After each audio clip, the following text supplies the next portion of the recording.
A lot of people question when people cry on the internet. They're like, do they cry and they stop and they record and then continue crying? Or do they not cry and then they cry when they get on the internet? And the answer is, you cry and then you press record while you're crying. And you continue to cry. There you go. That's the answer.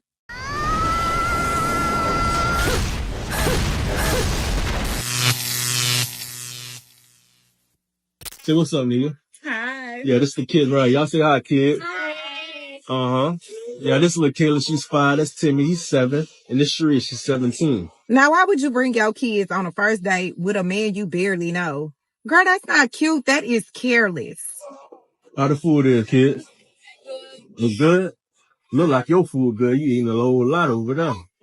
Girl, if them babies needed food, why you just didn't say that? Don't call that a date. You should have just asked them, can I bring my kids because they hungry? So, Mama, what about you? How you feeling?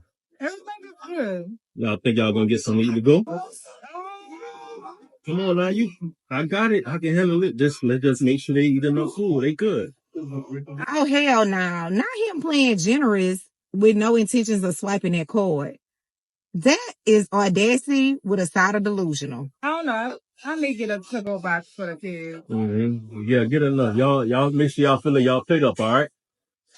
Yeah, so when you get you one, make sure you get me in one too. So you feel me? I got it. I'm gonna handle it. Now, why you setting folks up for embarrassment? You don't do them kids like that. All right. Let me run to the car real quick. Let me go grab my wallet. I'll be right back. Okay, no problem. Y'all know we ain't doing that. It might not be your responsibility, but when you told them kids to eat up, that became your responsibility. I get it. She had no business bringing no kids on no first date, but you don't do them kids like that. As a man, you should have paid for them kids, and then you should have bounced and never talked to her again. Damn!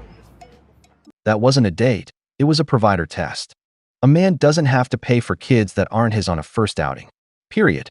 She was dishonest from the start. If you need to feed your kids, say it clearly. Don't use the excuse of a date. And he did the right thing by leaving. He wasn't rude. He was clear.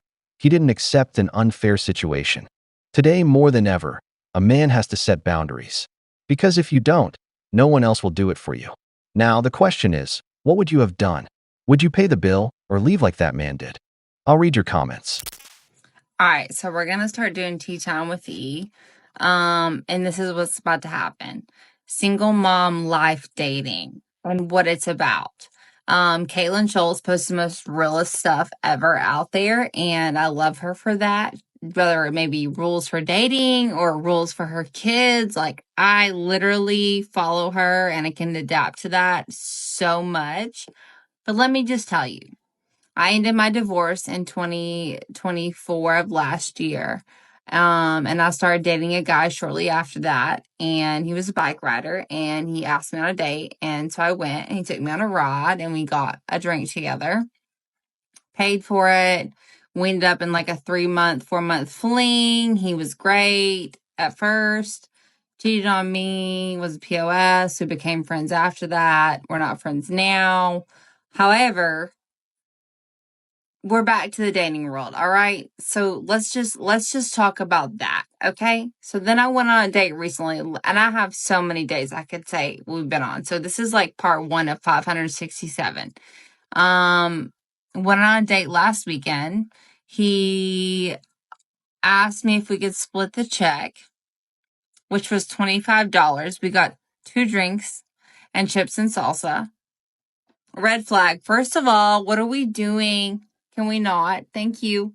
I was like, no. And anyways, he paid for it, which thank goodness, because I was not about to split that check with him. I literally left the tip and I was just like baffled by the lack of like manliness in him. Then I went on a date the next night and he paid for our Uber, paid for me a hotel to sleep in if I needed it because we went out, we had some dinner, we had drinks, we had all the things, and paid for it all. princess treatment, I will say, so I've kept him around. But however, we are not going to do this BS like back and forth, splitting the check. Can you do this? Can you do that? No, if you don't have a job and you can't support me or my kids at this point, and I'm not asking you to pay for everything, but at least pay for like what you asked me to participate in. No. So we're going to leave it at there. This is Tea Time with E. We're going to leave that at Single Mom Dating Part 1. And yeah, come back for more. Oh, hell no! A man who respects himself doesn't play that game. That woman isn't looking for a relationship. She's looking for an automatic replacement. She just got out of a divorce and already expects to have dates, hotels, and to be supported along with her child paid for. She's not healing. She's just jumping from one man to another expecting princess treatment without responsibility or maturity. On the second date, she gave herself completely just because they paid for the hotel. Honestly, now I understand why she got divorced. She hasn't even taken a year to stabilize, and she's already on her second man. Who knows how many more? Because of things like this, many say a single mother is a red flag. And is from Cheating Stories. My kids knew about my wife's affair and helped her cover it up. Last week, while my wife, 49 female, was taking a shower, I, 50 male, saw a notification pop up on her phone and went to open it thinking it was one of our daughters, in brackets Maddie 24 and Alice 26 female, confirming what time their girls' dinner was. Instead, I saw an unsaved number saying, I can't wait to see you, and then a kissing emoji. God, please, I froze for a second. I clicked on the message and saw a short thread, mostly confirming dinner plans for that evening and how they missed each other, and once a week just wasn't enough. I knew what I saw. 29 years of marriage down the drain. Hoping to catch her in a lie before she left the house, I texted both of our daughters and asked them about the girls' dinner. What happened next broke me to my core. Both girls confirmed the dinner and said they were excited. I couldn't believe it. Not proud of what came next, I turned her location sharing on with me in her phone and let her leave. I followed her to the restaurant, and lo and behold, neither daughter was there, but instead a man I knew was her boss. I was so heartbroken. Part of me was hoping I was just a paranoid freak and my daughters would be there happy to see me, but no, just my cheating wife and her AP. I took pictures of the two of them holding hands and kissing.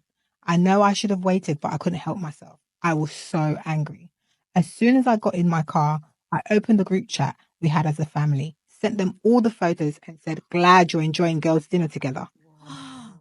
I then turned my phone off and drove to my brother's house and asked to stay the night. I woke up the next morning to over 40 texts and 20 voicemails. My wife went through the cheater's playbook of excuses. I didn't even listen to her voicemails. Wow, this is painful. The hardest betrayal doesn't come from your enemy. It comes from those who live under your roof. And when your daughters fail you along with the woman who should have respected you the most, it's not just infidelity. It's a complete collapse of the home you built. 29 years of marriage, brother. We're talking about a man who gave his whole life to his family, and look how they paid him back. The pain is triple because from the very beginning you know they were all on the cheater's side. Who knows how long they had been doing this? How many nights did they lie to his face, telling him it was a girls' night? Then they complain that men don't trust girls' trips or gatherings, when every day it becomes clearer that many times those are just excuses to be unfaithful. But his revenge, his response, was epic. Check out what he did. I was about to respond with, I will be getting a divorce. I recommend a lawyer. But my brother stopped me. He told me to meet with a bunch of lawyers first and make sure she couldn't use them. Instead, I just sent the group chat a simple message. I am physically fine, but need time. I will come home when I'm ready. I then muted my phone. I called different lawyers that looked to be the best in town that morning for appointments, met with all of them, and picked the one who looked ready to treat this as a scorched earth as possible. Finally, after spending all day with lawyers, I looked through the messages and both my daughters were apologizing. My youngest daughter, the daddy's girl of the two, was manic. She had texted me almost 50 times saying she never should have lied and hated it every time. Her boyfriend even reached out asking me to please reach out to her, that he didn't know what was going on, but she was on the verge of a panic attack. Maddie, I love you, but please understand that what you've done has hurt me deeply. I need you to give me space. I sent it and within seconds got it. Okay, I'm so sorry. I never should have helped. I'll never forgive myself. I love you too. I didn't respond. Alice was different. We always had a good relationship, but she was a mama's girl through and through. She said she was sorry, but I shouldn't throw away a good marriage because of one mistake. This made me furious. Alice, this isn't a mistake. This is a betrayal from the whole family. Yep. Please don't reach out again until I make first contact. She never responded, but I know she showed it to my soon to be ex because she started saying that I shouldn't take this out on Alice. I never responded. I'll never talk to her again except through lawyers. This all happened 5 days ago. I'm still at my brother's and can't contain my feelings. I cry every morning and most of the day. I oscillate between complete debilitating sadness and all-consuming anger. Losing my wife will be hard enough, but how do I ever look at my children again? How do I even begin to forgive them? Alice is supposed to get married in the fall. I've been paying for almost everything. Now I'm probably not going to go. I don't even know how to move forward. I'm completely destroyed. No, God! No, God, please, no! No! No! No! This man did the right thing. He was lucky to have a brother who saw the situation from the outside and gave him the best advice. The first thing you should do is find a lawyer and protect yourself.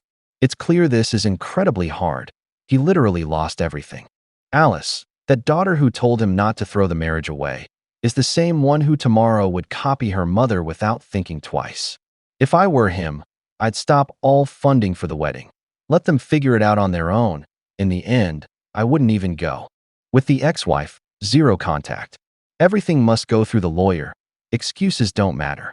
Whether man or woman, betrayal is unforgivable. He only discovered it once, but in his mind, every girl's night, every lie, and every cover-up by his daughters will live on. I just hope that, at least, he recovers his assets, because you don't get anything for infidelity. Here's my biggest ick lately with dating, and it is happening all the time. Please tell me if you are dealing with this too. I'm talking about men over-sexualizing me so fast. These are men that I haven't even been on a date with. They're just texting me. We're in the early texting stage, and they already feel comfortable making comments about my appearance, how sexy I am, how hot I am, things they want to do to me, certain body parts, my ass. And you can tell the difference. You can tell the difference between a man being like, you're so beautiful, or you're gorgeous, oh my gosh, and like, you're so sexy, we'd have so much fun. Like, excuse me, sir, why do you feel so comfortable talking to me like that when you haven't even met me? And you will never get to meet me when you lead with that, because it makes me feel disrespected. It makes me feel like a piece of meat. I want someone that actually wants to see me, get to know me, love me. And these aren't even young guys, which is why I'm so confused. These are guys in their 30s, 40s, who still haven't learned that women don't just want to be sexual objects, especially with a solid, high-value woman. That shit is not going to fly. I immediately stopped talking to them. I'm so turned off. Hey, bro. What? Oh, my God! To the men watching this, remember, the man who shows too much desperation doesn't get the girl. Women run from the guy who looks needy. That's why I always tell men, planning your approach isn't a bad thing. From how to guide the conversation over text to get her to go out with you, to planning the date and what you'll do afterward. My marketing teacher, who taught me the most about seduction, always said, a man has to learn to sell himself. Even though today the world pushes the idea that many women are easy, not all of them are. And if you want the best result, your conversation has to have a purpose to get her on a date. If it's not leading to that, you're wasting your time. How much would it cost for a man to have a stay-at-home mother of 1, 2, 3 children, living a middle-class life where his wife does not have to work? The kids could all live in a middle-class life, could go to college if they want to and have their college paid for. Just the American dream. How much would a man need to make in Miami to afford for his wife to stay at home like that? Well, at least $200,000, maybe, 200,000? maybe 150. Yeah. Lean forward a little bit more. All right. 250. No, you're closer to 350. Miami. You want a black man who's making $300,000, $325,000 plus.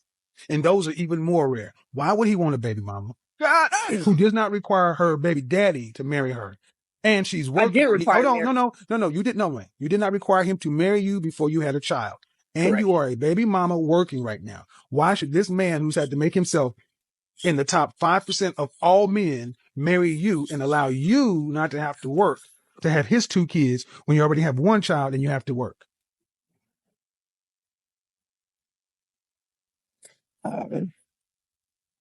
Guess he don't have to have me then. I No, don't you have said to you have don't. You said it didn't take you off the market, and I said, yeah, it does for what you're talking about. But you can still be a side chick. You can be a side chick to a guy like that, but be his wife. You can't even tell me. You can't even make this make sense. Well, I'm here to learn. Well, here's what you learned. Damn! Honestly, it just doesn't make sense.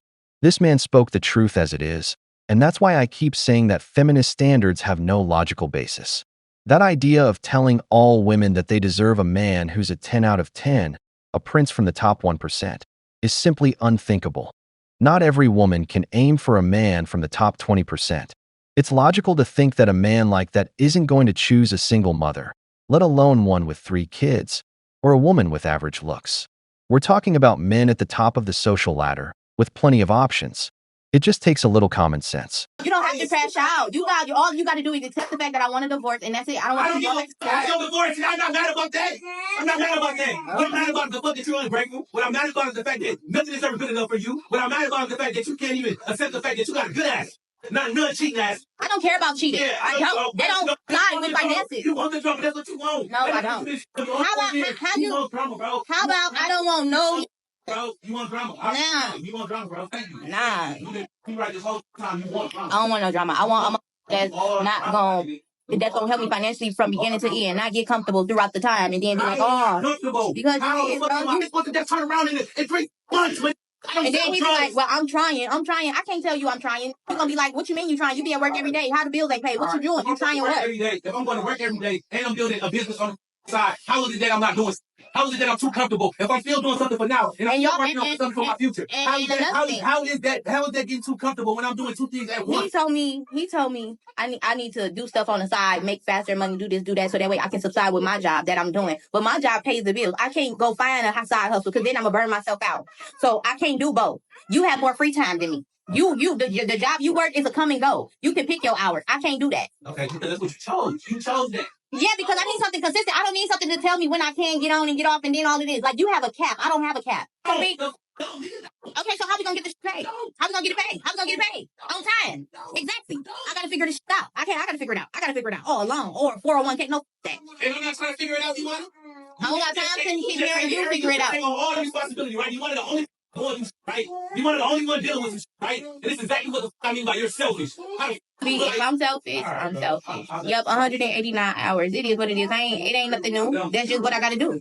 Up here crying, say, "Oh, go smoke because that's what you need. Go smoke. Yeah, go smoke. Yeah, because that's what you need to do. That's what you need to do.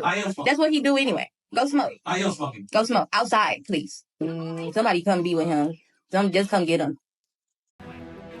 Oh, hell no! What you're seeing here are the most common problems in a marriage. Between 20 and 40% of all divorces happen due to financial issues because of the lack of communication about the household economy. I'll be honest about this. It doesn't matter if it's the woman or the man who carries most of the financial burden. At some point, one gets fed up with the other. I've said it once, and I'll say it again. In a household where the woman earns more than the man, he loses respect. She might be right, but recording him to humiliate him over financial matters is completely disrespectful. This is exactly what happens to the man who lives depending on a woman. Let's continue. Oh, now charity case. That's not what I said. Yeah, you went to say somebody come get somebody come get, and I'm charity case. Like, you just don't get around. Like, I don't pay. I don't know. I pay. Okay, so when I say I'm doing for my family, I'm talking about I'm paying all the bills. The $4,300 the bills that we gotta pay every month. Yes, I'm paying them bills. Why? Because I have no choice but to pay them bills. The money he make, that ain't gonna pay our bills. That's why I have to do what I have to do. Why he keeps saying I have money in savings. You're right, I do have money in savings, but that's for savings. That's not for spending. I have a spending account, an emergency account. That's crazy, bro. So you want me to put my savings and give you $10? That's not what I said.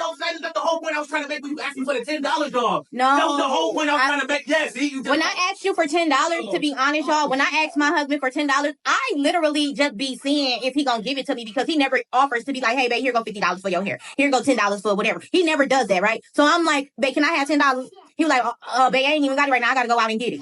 And I'm like, oh. And that right there made me like, do you want to? But if I can go get it, why does it piss you off? I don't want my to go get it. I want you to have that shit and be like, here. You sound goofy. No, I sound realistic. Because I don't sell dope. You ain't got to sell dope. I don't sell dope and I still got $10 to give. What you talking about? I don't know what you mean. I got it to give, but I'm not going into my savings. The same point that you just made. You don't have it to give? Bro, the point that you just tried to make, bro, I'm not even know, bro. You don't got it to give. If I didn't have it right in there, I still let. Give me the fuck off camera. You didn't want to give it to me, but I ain't got no choice but to give you the money that I paid. Because I already had plans for my little spending money before you asked me that. I didn't give a fuck. I be having plans for my money that I work every 2 weeks. Okay, but at the same time, though, I still go out thinking I can get this again. If I didn't have it that exact moment that you asked for, all right, then give me a couple hours. This is my thing. I want my husband to be top notch, right? So when it does take time, bro. I'm tired. We've been together for 4 years. How long it take? What you how do you feel? Every time a situation occurs, every time a situation occurs, every time a situation occurs, every time a situation occurs. We going there. We going there. We going there. We going. Like every situation I'm in, I always got to pitch in more financially, and that's the draining part of being with somebody. When you have to finance everything, and when you get told something and it's the opposite, it's like I don't want to do this with nobody. Like what sticks with me out of all the things my husband ever told me, even after he called me a bitch, right? What sticks with me to this day is the fact that he told me when I was going to divorce him the first time that he was going to take me for alimony. Possible that you could take whatever I done already established from me. That don't sit well with me. I can't get none of that.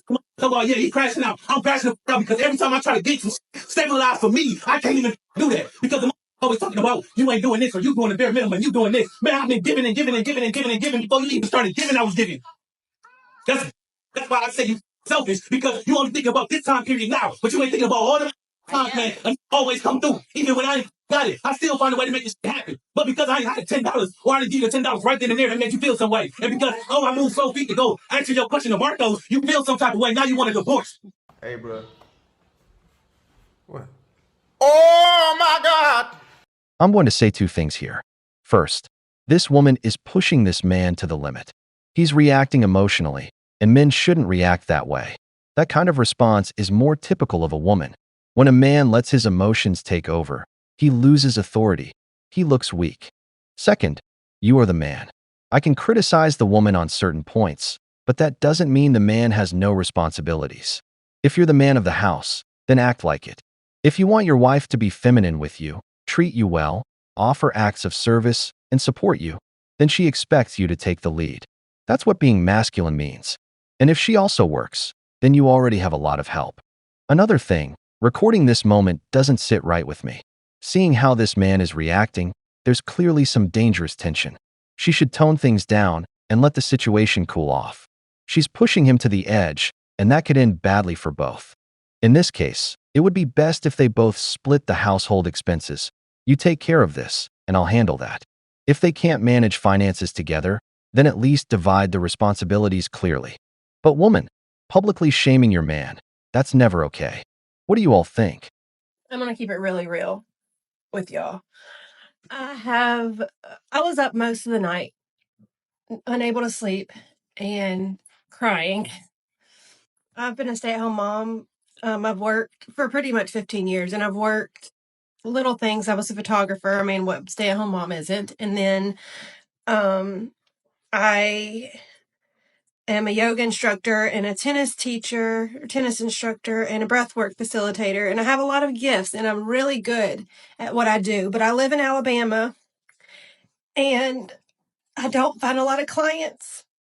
And not having a stable job all these years, I wonder if I've made a mistake, because I've gotten to watch my children grow up, and I've loved it, but I don't have any kind of financial security. I have a husband, and he takes care of us, but he's a teacher, and so it's not like we're balling. And just the price of things are are so expensive. And I hate to get on the internet and cry about this, but I know that I can't be alone.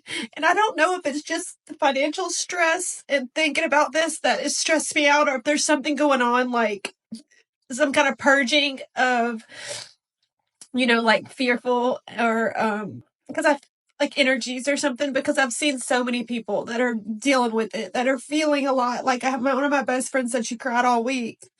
I just saw another lady that was in a funk. And so I don't know if it's like those things specifically that are causing me to feel so insecure or unstable, or if there's some kind of collective purging of, these energies that maybe I haven't seen or looked at or anyways, I wanted to post this so that I was hoping I would find some clarity that would come, like an epiphany would happen as I was saying this into a camera. No, but I just feel sad, and I feel like we need to come together as community, because living in our little individual houses, and it's just getting harder and harder to do that. Like I wish we could have like family dinners and kind of share the burden a little, because it's a lot. Oh, boo-hoo! Let me play a sad song for you on the world's smallest violin. This is a woman who's clearly getting ready to leave her husband. She hasn't done it yet because she knows she can't afford it financially. On top of that, she knows she won't get much money out of a teacher, and that's why she's crying, out of the frustration of having to stay in the relationship. As a man, this is tough. He's out there working, supporting her, giving her the chance to stay home with the kids and watch them grow. Instead of thinking about how to earn more money so the family can do better, she's thinking about how to earn enough to leave. At no point did you hear her say, "I'm going to support my husband," or "I need to learn something that can actually bring in income." It's all about her suffering. As a man, this hits hard because it makes you feel like an ATM. I'm paying all the bills. The $4,300 of bills that we gotta pay every month. Yes, I'm paying them bills. Why? Because I have no choice but to pay them bills. The money he make, that ain't gonna pay our bills. An emergency account. That's crazy. You want me to go in my savings and give you $10? That's not what I'm saying. That's the whole point I was trying to make for you, actually, for the $10. Girl, you done married a man that's so fucking broke he can't even afford to pay attention. See, this is the shit that you should be looking out for before you even get married, because I'm quite sure it was red flags all throughout that shit before she even got married. A man should already be established by the time he meet his wife. Not up for debate nor negotiation. And a woman should already have her shit together by the time she get to her husband. You know how much stress that is on a woman to have to pay $4,300 a month when she got a big able-bodied ass husband in there doing all that damn hollering, being emotional because he acting like he can't give his wife $10? Girl, you gotta test your man to see if he can even give you $10? Girl, what are you doing? What are you doing? I haven't paid a mortgage since I've been with my husband. I've been with my husband for 15 years. And my husband's motto has always been this: do not let a woman pay your way. Do not let a woman pay anything for you. You have your shit together and be a man, because I'm going to tell you something. You want respect. You want ass. You want all of this, but you can't even hold down the fort. You a man. That's the difference if you done been with your man and something, God forbid, something happened to him, which happened to my husband, a medical emergency. You know what I'm saying? Yeah, you step in and you hold that shit down. But that, absolutely the fuck not. He hollering and screaming over giving you $10, but then he talking about, I need to go outside and smoke. How the fuck you got money to pay for something to smoke with, but you ain't got money to pay what you need to pay? Your priorities fucked up. How you got money to smoke, but you ain't got money to give your wife?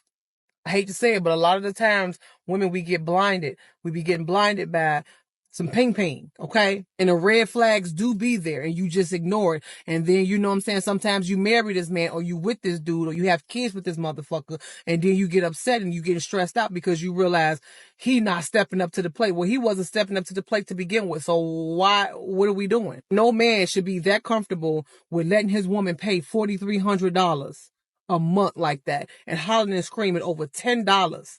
Hollering and screaming at the top of his lungs over $10. Baby bye. As I always say, in relationships between a man and a woman, each one has a role. If you can't fulfill that role, don't complain when your home falls apart. The problem here is that many women choose poorly. They love the Chad, that type of man who brings nothing to the table but gives them excitement. Then, When they realize that man adds nothing of value, they complain as if they didn't see it coming. These women give their lives to guys like that.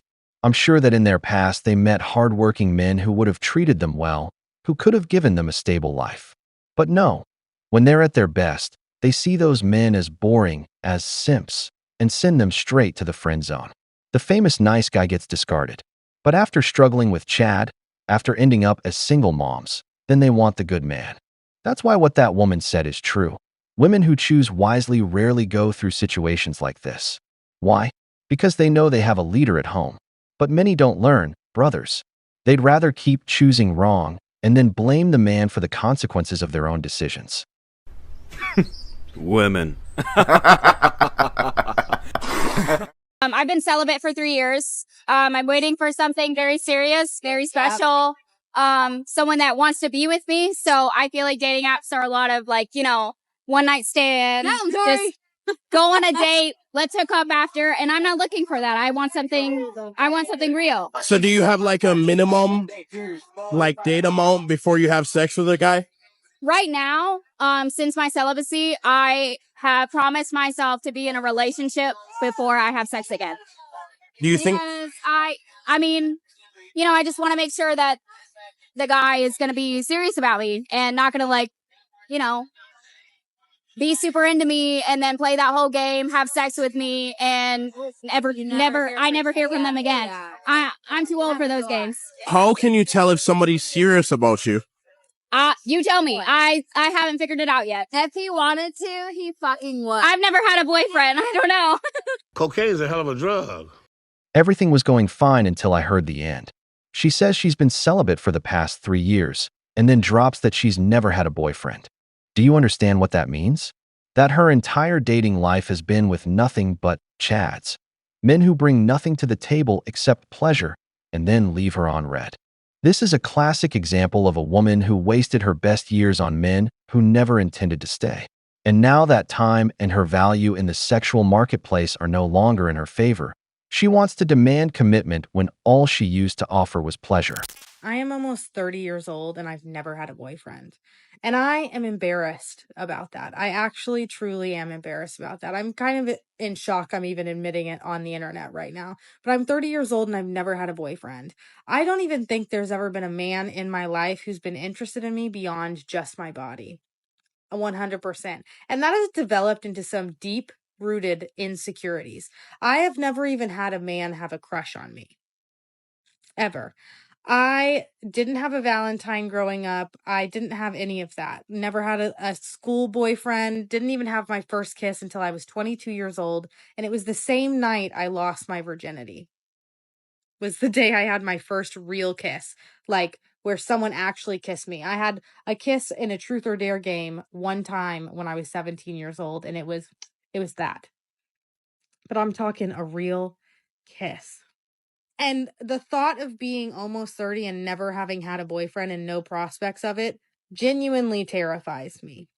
I don't want to be alone. I don't want to live alone. I enjoy being single, but it is not how I want to spend the rest of my life. I want a boyfriend and I want a family. And I think sometimes I feel like women who are single and are happy to be single. Like I don't think there's anything wrong with being single. I'm fine with being single right now. I just don't want to be single forever. And I feel like we're not allowed to ever say that, like I am single now, but I don't want to be single forever. I'm happy where I am now, but I don't want to stay here forever. And I feel like we're not allowed to say that. So I'm saying it. I'm almost 30, never had a boyfriend, and I want one. Speak it into existence, I guess.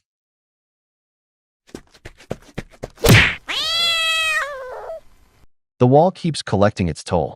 By 2030, it's estimated that 45% of women over 30 will be single. And every day, that prediction is coming true more and more. But I ask myself one thing. If you're already 29 and still waiting for that man to show up, why not change your approach and go out and look for him yourself? Many men are waking up to a truth that had been sugar-coated for years. Female independence, sold as liberation, was often just a fancy way to disguise loneliness and emotional postponement. Now, many women who went all in on their careers, partying, or the I deserve filter are crossing into their 30s with fear of the future and a biological clock working against them. With mental health on the decline, watch the next video. Honestly, the best advice that my mom ever gave me was when you're upset, just clean. Don't think about it, don't talk about it, just clean your fucking house. Scrub the floors, wash all the dishes, drink some wine while you do it and cry.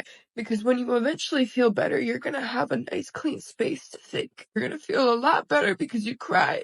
You're productive at the same time. So clean and cry. Oh, boo-hoo! Let me play a sad song for you on the world's smallest violin. All right, it's not going to happen. I just want to know, are you okay?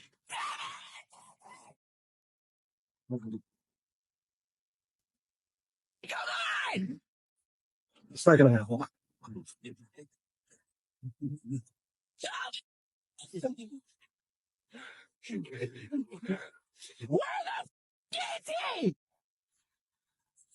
Where are you calling? Shut the f up. Okay. If you keep calling 911, you could. It's not. I am getting harassed. People are breaking the law. 874 on the line again. Cocaine is a hell of a drug.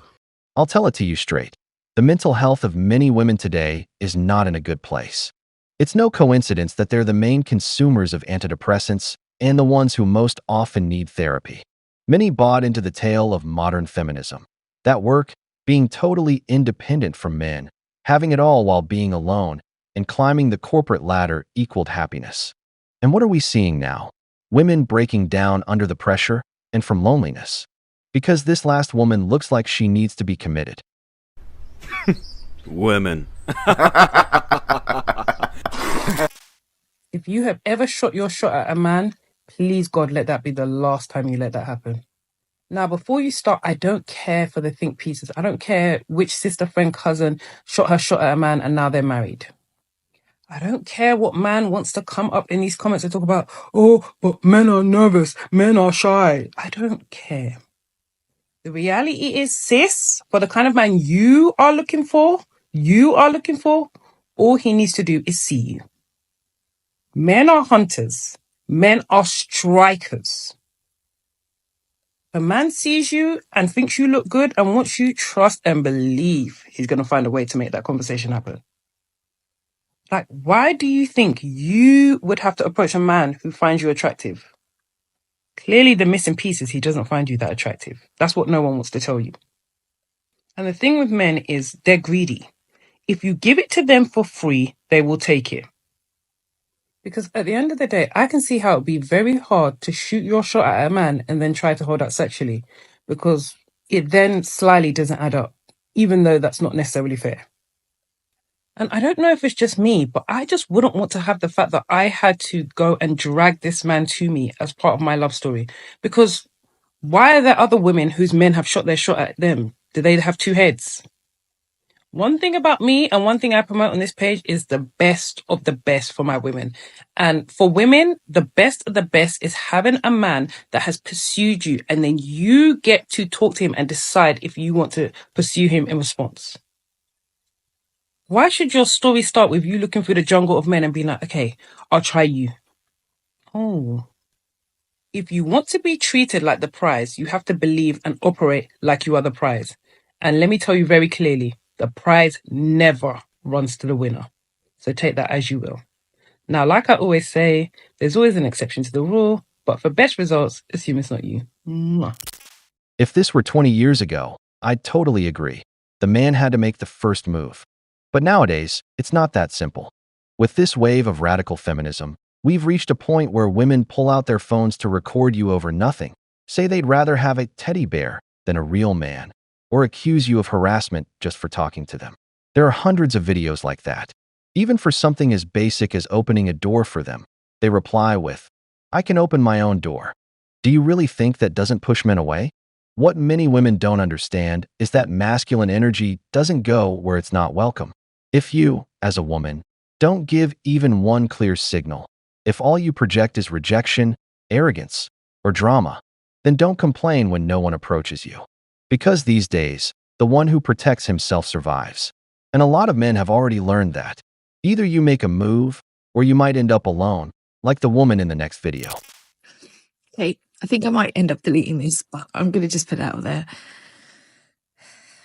I think I'm really struggling with adult loneliness. I don't even know if that's a thing, but I suppose since like 2020, really, since like the pandemic, when we all locked ourselves away, it gave me a chance to really reflect on who I am and what I've been going through. And I've had a lot of health battles over those 5 years, which I've really successfully started to find my way with. I don't really know why I'm kind of saying this on here, really. I don't know if anyone will even see it, but I feel like you shouldn't say that if you've got so much other stuff happening in your life. And I suppose coming on here, I've wanted to sort of reach out and meet other people, but you don't really meet them because they're online. And like, how do you do that? Like, how do you even go and meet people in your adult life? You know, your family is so busy and important.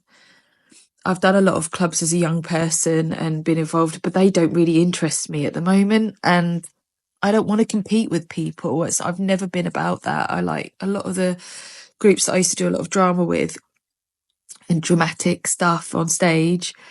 You would find, even though you make really good friends, you feel like there's an element of competition there. And I don't want to compete with people. I want to be alongside people and like enjoy each other's company.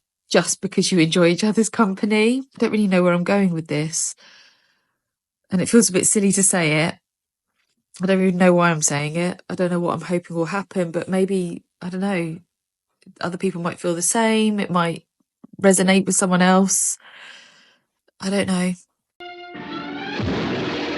She's definitely the kind who waited for a man to approach until she hit the wall. She's the typical woman who focused only on her career. She followed the path of professional success until one day she stopped and thought, I have it all, but it feels like I have nothing.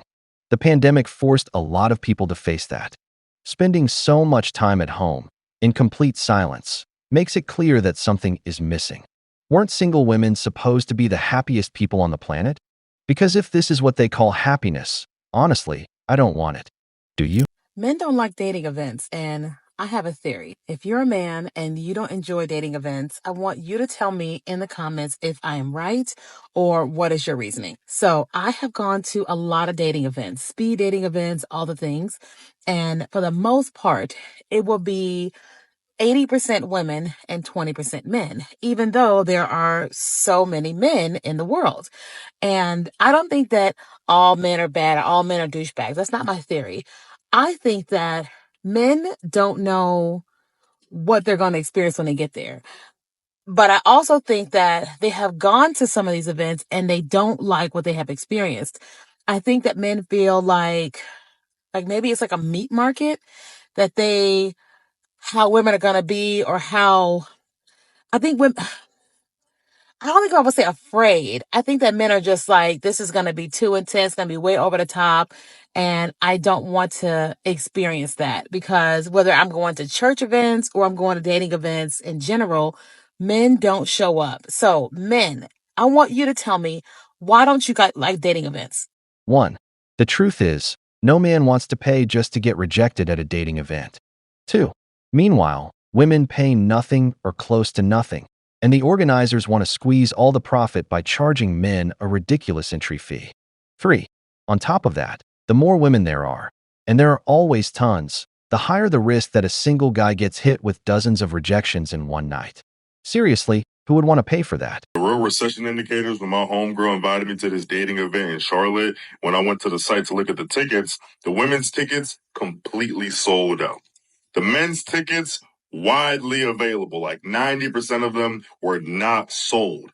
Niggas can't even afford to take women out anymore. You had 22 seconds, and the thing that you came away from an event that there was no men at was men just can't afford to go. Gang, I was just at a lesbian ballet recital. I ain't seen no dudes nowhere. Niggas can't even afford to go. That's what you sound like, you goofy ass. I wish these was perks, because it would make it easier to actually stand y'all. You know what a lot of y'all problem is? A lot of y'all got that Stevie Wonder disease. Y'all pick up a phone, see everything that everybody else is seeing, and then suddenly just forget that this should ever affect real life. I ain't never been to a singles event in my life. Yet at the same time, I ain't never seen a time where singles events was getting talked about more. You know why you don't see dudes at singles events? Because of every video that y'all do about not seeing dudes at single events. Every other week, it's another one of y'all. Oh, y'all, I went to the singles event and I ain't seen no men. Y'all went to the singles event and it was only ugly men. Y'all went to the singles event, but all of the men that was there were just saying stuff I ain't like. What y'all going to singles events for? Every day is a singles event. You just pussy, so you don't talk to the girls you really want to talk to. The same thing for y'all girls. You pussy, because you don't talk to none of the guys that you like. Niggas not going to singles events because I could go to brunch by my damn self. At the end of the day, dating events are designed for men to pay for the hope of getting a woman, while she gets the luxury of choosing from a place of comfort. And that's why men don't go. It's not that they don't want to pay. They're even making them free for men now. It's that they don't want to hand a woman the power to decide whether he passed the test or meets her standards. That kind of emotional and financial investment with no guarantee is a trap for the man who doesn't value himself. Men are not showing up. So there's no way in hell I'll ever even entertain a man that doesn't show up. You got to show up in my life. I don't care if it's paying bills, taking care of this, taking me. You got to show up. God damn it! You can't make this shit up. Ain't no desirable man going to no speed dating event. I don't know who need to hear that, but before y'all keep wasting y'all money and time going to these speed dating events, don't do it if you expecting men that you would actually want to be there, because they're not.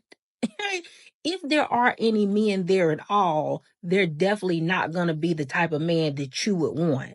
They're going to be undesirable, but they won't be actual top tier attractive men with things going for themselves. You know why? Because if a man is actually desirable, why would he need to come to a speed dating event? He wouldn't. Desirable men get women constantly, whether it's walking out the house, going to the store, going to the gym, going to school. They don't have a problem in the woman department. See, y'all having a problem in the men department, which is why you're at a speed dating event. But these men are not having an issue with women when they're desirable. They don't have a problem getting girls. You have a problem getting men. And that's something that you need to work on. But as far as going to these speed dating events and thinking that you're going to meet actual men that you would want, they're not going to be there. You'd be good if you even get any men there at all, even the ones that nobody wants. That opinion was pretty stupid because it applies just as much to men. The women who go to dating events are usually the ones men normally ignore because they're not attractive and they're just trying to get attention some other way. Most of them are already past 30, they've hit the wall. You know why those events are full of women, but barely 10% of the attendees are men.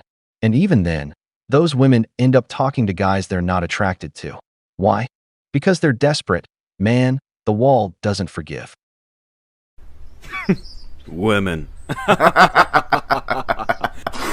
What happened to men pursuing girls? When was the pivotal moment that a man chose to not go after a girl anymore or put in any effort? It seems like guys can just put the bare minimum and not even really put in effort anymore. They don't really care to. Or they're like, why don't girls just go and make the first move and make the effort? When did it become a thing? Now it's like role reversal where they expect girls to be making the first moves, yearning for a guy and chasing him. That is, I feel like, the downfall of why it's so hard to meet someone, because men don't put in effort anymore, don't care to put in effort. And a relationship won't work unless the guy likes the girl just a tiny little bit more. He has to like her just the tiniest bit more for it to work in the long haul. So it would make sense if a guy really wanted to get to know you, that he would go leaps and bounds to get to know you. And when did that shift? Because back in my mom's era, if a guy wanted to take you out on a date, he had to go up to you, he had to get your number, he had to go through lengths to try to talk to you, even if you weren't interested at first. How my parents met? They met at a bar, and my dad asked for my mom to dance, and my mom was like, get out of here. She wanted nothing to do with him. If he had just left and listened to her, they would have never gone married. They would have never had kids. But he was persistent. He wanted to take her out on a date so badly. He was like, what do I have to do to take you out on a date? She was working late their first date, so he went to her work, picked her up, prepped a dinner, took her to a park, just planned the whole thing. He wrote her poetry. He was yearning. How my aunt and my uncle met. My aunt was a dancer on a cruise ship, and he was the photographer. And he was persistent. She overheard him one night saying to his buddy, he was like, I'm gonna marry that girl. He had just met her. And now they're married, and they have 2 kids together. I don't hear anything like that now. Now we're praising eye contact. Now we're praising if a guy held a door open to us and smiled. That is what we're praising. It feels so backwards.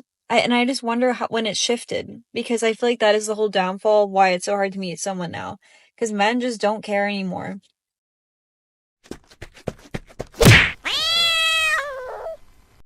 What they don't understand is that times have changed. How many dates did your mom have back in her prime? Maybe just with your dad, maybe not even that. But today, a woman can go out with several men in just 1 month and not care about any of them. And all of that with minimal effort. With so many absurd standards, a lot of men don't even know how to move anymore.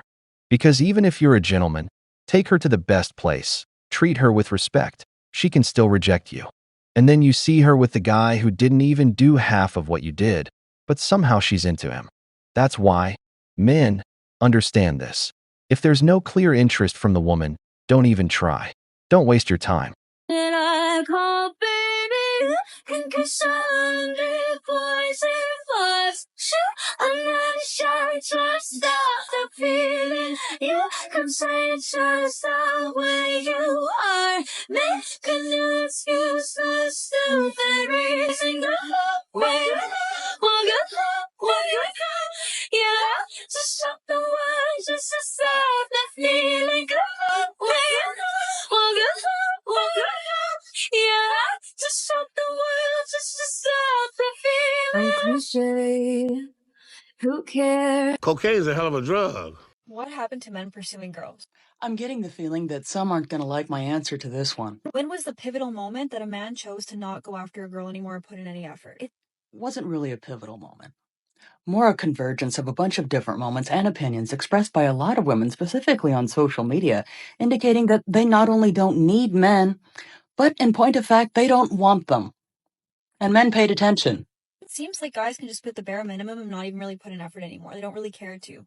But what even is the bare minimum? There are so many different opinions and standards out there that it would be almost impossible for the average guy to keep up with what is expected. But they're like, why don't girls just go and make the first move and make the effort? And what would be so wrong with that? That is, I feel like, the downfall of why it's so hard to meet someone, because men don't put an effort anymore, don't care to put an effort. Let's get right down to it. A lot of men aren't putting forth a lot of effort anymore when it comes to dating because they don't receive any appreciation whatsoever. And a lot of them are tired of being used. There are a lot of things that are expected of men in society, but yet they very rarely receive any thanks for anything that they do. I mean, would you put forth extra effort if you never received any thanks either? Now, the million-dollar question is, if you're into a guy, why don't you make the first move? I guarantee you, 3 out of 5 times it would go well. The problem is, a lot of women are afraid of rejection, but they love being the ones doing the rejecting. And with everything they say about men, like how they prefer the teddy bear types, they won't even agree to a simple coffee date. So what does that leave for the average guy?